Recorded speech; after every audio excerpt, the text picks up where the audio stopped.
it's changing so rapidly, coming from Europe and seeing the regulations change state by state on an almost weekly basis. It's really easy to see how quickly opportunities are springing up, too fast to spot them all. But if anyone knows how to spot them, it's Chuck Rifici. So please welcome him onto the stage. Hi.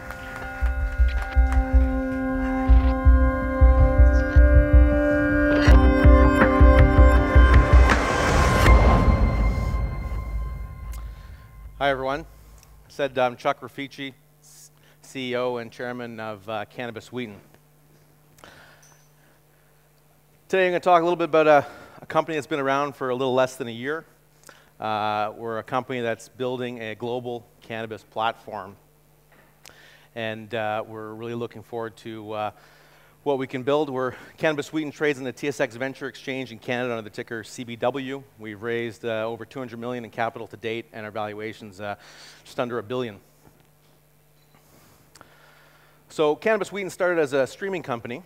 It's a business model we borrowed from the mining sector, particularly in Canada, where you provide capital for someone to build a facility. In exchange for that low cost of capital, take a royalty and product, hence the stream. In the cannabis streaming model, it is quite similar, where we provide CapEx financing for building out an initial facility or an expansion facility to either existing licensed producers or late-stage applicants in return for a minority equity interest in that company, as well as an allocation of the product output of the facility that we help finance at a set price.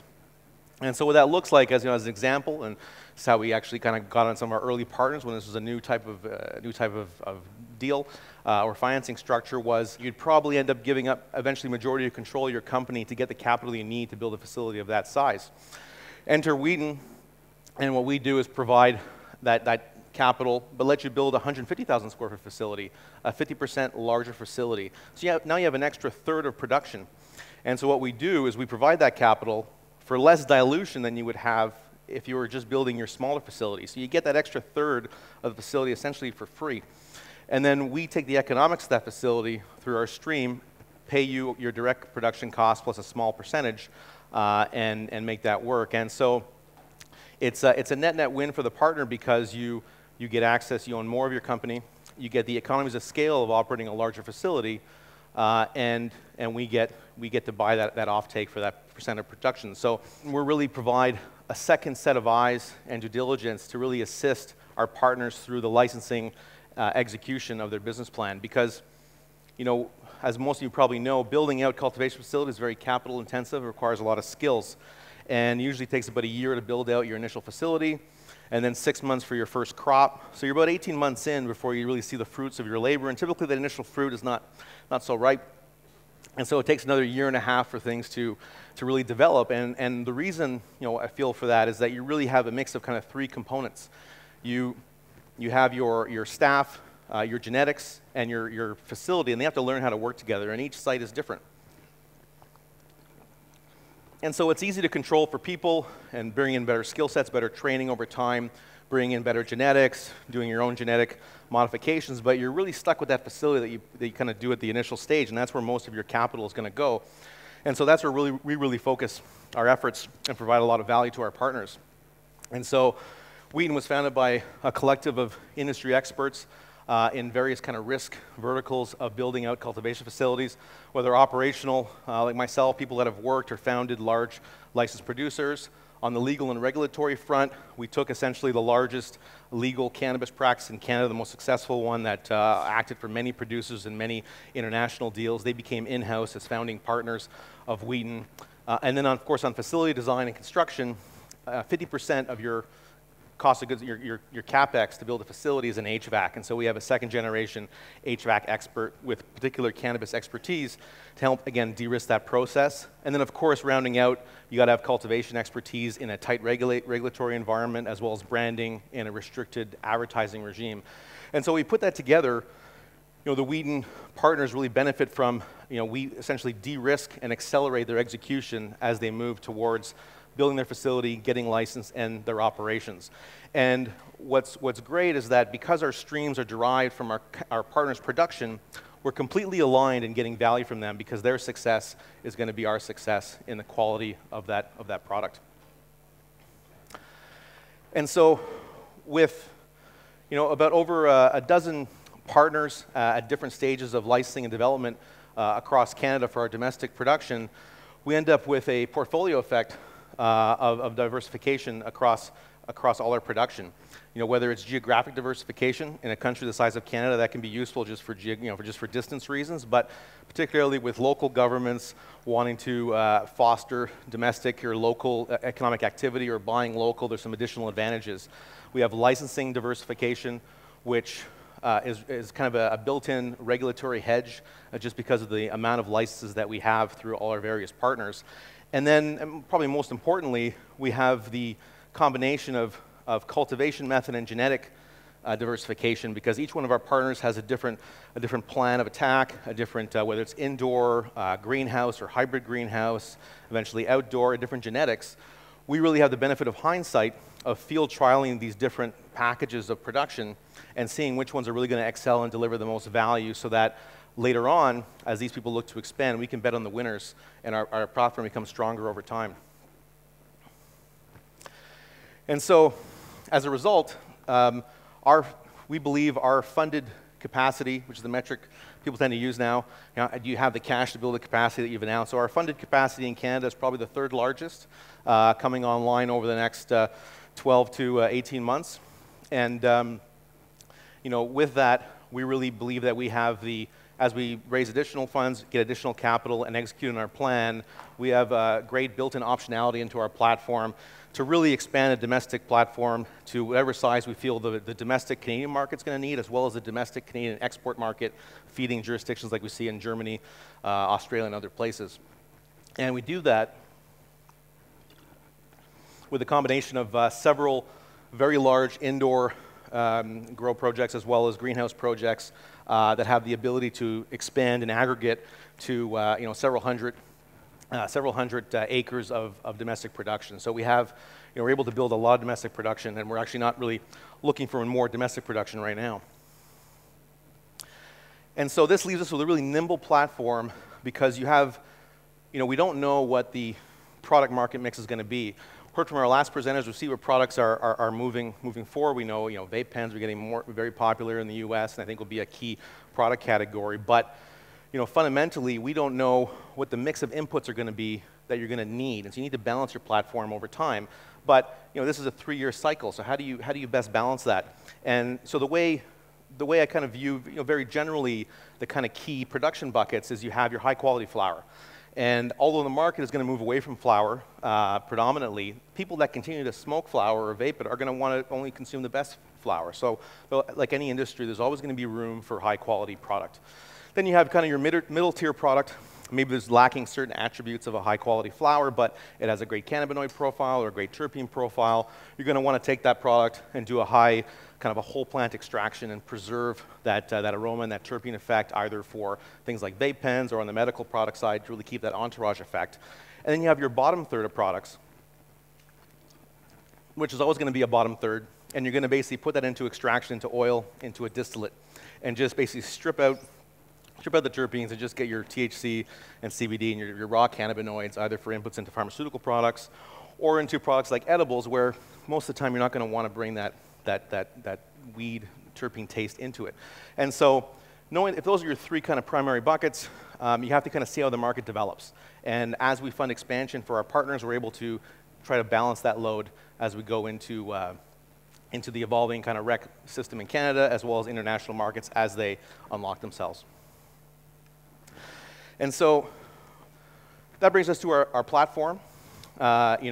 First and foremost, a lot of the value creation and attention to date has been on cultivation, and clearly that's all I've been really talking about until now in this up here on stage. And that's really, it's important because cultivation is the foundation of a global cannabis company, and it's what's going to feed the higher value activities.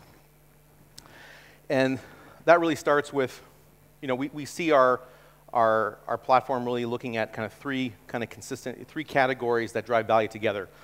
Our upstream production, as we discussed in Canada, and now Uruguay for outdoor hemp CBD production that we feel very strongly about being a key factor for global markets. And then that upstream production feeds into midstream assets for value-added IP, whether it's extraction methods and different technologies for processing. It's R&D to create your own IP, as well as IP and brand licensing to capture the different product factors, whether it's drinks, edibles, vape pens, etc., and new delivery methods, bioavailability, etc., and to really take those activities and essentially get the highest margin per gram of the upstream input materials, turn those products into finished goods for resale into different markets. We have a number of activities, initiatives in this space.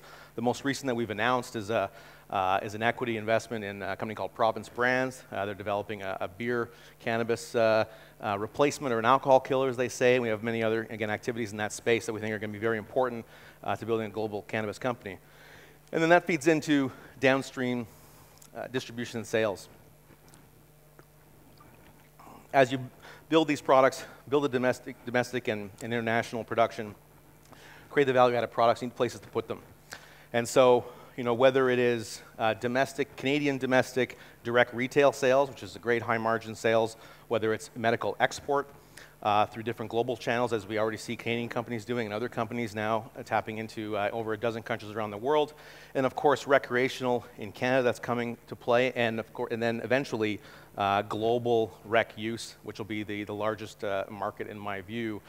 The downstream productions lets us get the highest per gram equivalent value out of our products, and it allows us to really get those products to our customers and patients on the medical side around the world. And at the same time, because of the way we structured our operations, we believe that we'll have the broadest range of SKUs for international purchasers and institutional purchasers, so that they can get the kind of mix of products that they need to put on the shelves. And so, for us, it's been a very exciting 9 months. We're moving very fast, and looking forward to the 2018, the remainder of 2018, and ahead in years to come. We're going to continue working hard to build a global cannabis company at Wheaton, and it starts off with our significant investments in Canada and now Uruguay, but that's really going to expand to every legal, medical, and recreational jurisdiction in the world over the next coming years as we look to build the 3 phases of our upstream, midstream, and downstream production. And to succeed at that, the call to action for this conference, or people that I'm going to meet, is we continue to look for upstream global production partners. We're not going to just stop at Canada and Uruguay. We are looking at getting a foothold in other major markets. We're looking for more IP on the midstream value add, product licensing, and other delivery mechanisms. And we are looking for new global distribution partners, new countries opening up, etc. And so I think it's going to be a very exciting year for the cannabis industry, and if I have my way, a very exciting year for Wheaton. Thank you very much, and I have time for some questions if we'd like to have them. Sure.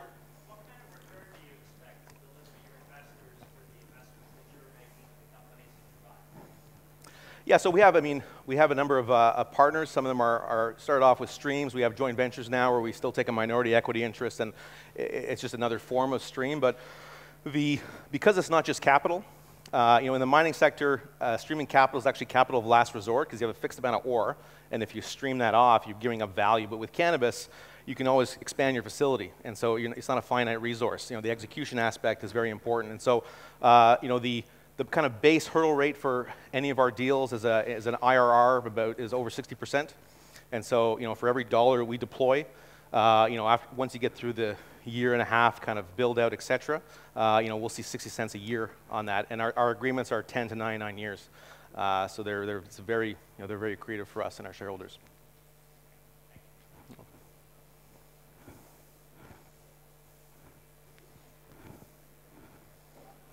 Sure.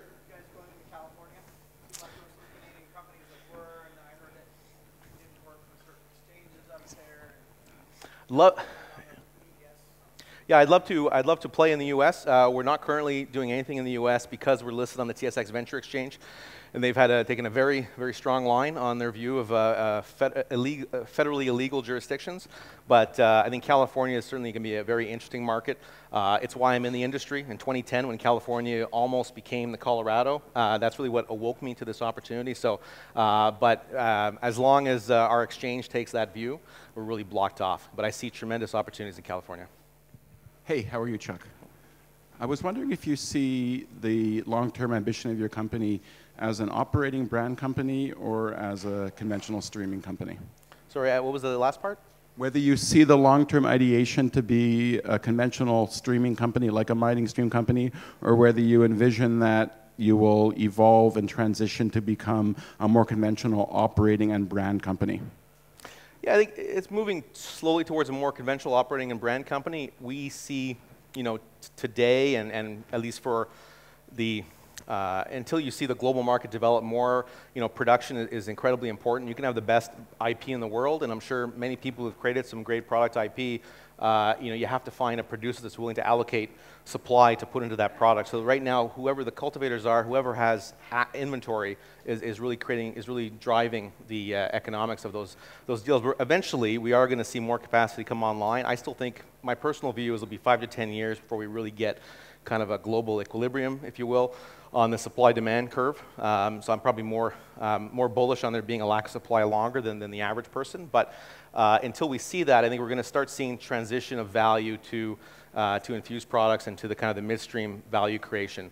And then, once that matures, it all comes down to, like in the most, a typical pharmacy or retail, it's all about shelf space. And that's why, in the very long term, it's all about distribution, making sure that you're on the ground floor as new countries open up, and again, local distributors, or domestically with the large institutional buyers. In Canada, it's the large drugstores, large alcohol sellers, provincial distributors, etc. So I really think we're going to see the value go from the upstream to midstream to downstream over some multi-year cycle, perhaps more than a decade. That's anybody's guess. It's my first time in Israel. It's really great to be here. Flew in this morning, and it was great to. I had a nice view of Tel Aviv from my window seat when I flew in. So really looking forward to the rest of CannaTech. Well, thank you very much.